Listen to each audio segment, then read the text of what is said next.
ॐ सहनाववतु सहनौ भुनक्तु सह वीर्यं करवावहै तेजस्विनावधीतमस्तु मा विद्विषावहै। ओम शांति शांति शांति। हरि ओम।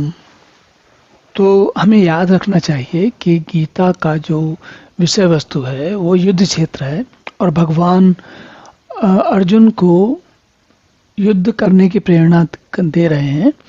और युद्ध करने की प्रेरणा इसलिए नहीं दे रहे क्योंकि भगवान हिंसक स्वभाव के हैं, भगवान सबको मार देना चाहते हैं, ऐसा नहीं है। बल्कि इसके विपरीत अर्जुन के अंदर जब युद्ध में बाकी उन्होंने अपने परिजनों को देखा, अपने परिवार के जनों को देखा, तो उनके अंदर एक दुर्बलता उत्पन्न हो गई। क्या दुर्बलता उत्पन्न हो गई? उन्हें लगा कि ये हमारे सहृदय प्रेमी लोग हैं, हमारे परिवार के जन हैं और मैं अनर्थ करने जा रहा हूं, मैं इनको मारने जा रहा हूं। तो अर्जुन को इस प्रकार की समस्या उत्पन्न हुई, लेकिन हमें भी कोई ना कोई समस्या उत्पन्न होती है।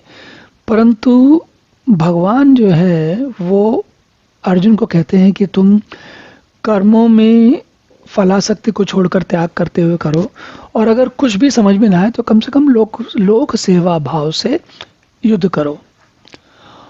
क्यों करो ऐसा? तो अब उसके लिए भगवान कहते हैं यत यत आचरति श्रेष्ठः तत् तत् एव इतरः जना सह यत प्रमाणम कुरुते लोकः तत् अनुवर्तते। तो भगवान कहते हैं कि अर्जुन तुम अच्छा काम करो, युद्ध का कार्य करो अभी, क्योंकि युद्ध करना श्रेष्ठ है। युद्ध करना श्रेष्ठ इसलिए है क्योंकि अगर तुम युद्ध नहीं करोगे तो तुम्हारे जो ये बाकी लोग हैं ये आतताई हैं। आतताई क्यों हैं? जिनको वो गलत कार्य कर रहे हैं। और कहा जाता है अगर आपके देश पर, आपके समाज पर कोई शत्रु आक्रमण कर दे तो आपको क्या करना चाहिए? हमको क्या करना चाहिए? हमको अपनी प्रतिरक्षा का उपाय करना चाहिए, बचाने का उपाय करना चाहिए। तो अर्जुन युद्ध इसलिए नहीं कर रहे हैं क्योंकि उनको आक्रामक हिंसक स्वभाव है, उनको अच्छा लगता है सबको मारने में, नहीं। ना भगवान इसलिए युद्ध कर रहे हैं। हम सभी जानते हैं, भली भांति जानते हैं, जिन्होंने भी महाभारत थोड़ी भी पढ़ी वे सभी जानते हैं कि भगवान युद्ध करने की बात इसलिए, और युद्ध करने इस गीता का युद्ध मतलब गीता की बात होने से पहले जब युद्ध क्षेत्र में सब लोग आए हैं, उसके पहले दोनों भगवान ने, विदुर ने और कुछ और कई लोगों ने उनको, दुर्योधन को या आतताइयों को समझाने की कई प्रकार से चेष्टा की थी। तब तो दुर्योधन ने कहा कि हम एक नोक, सुई की नोक के बराबर जगह भी नहीं देंगे। क्यों कहा उन्होंने? वो मान जाते। तो कभी कभी क्या होता है, यहाँ पर इस बात को ध्यान रखना चाहिए कि कभी कभी हम में से कुछ लोग ऐसा सोचते हैं कि भगवान जो है अगर अर्जुन को नहीं भड़काते तो युद्ध नहीं होता, और भगवान बार बार कह रहे हैं कि भाई युद्ध कर, युद्ध कर।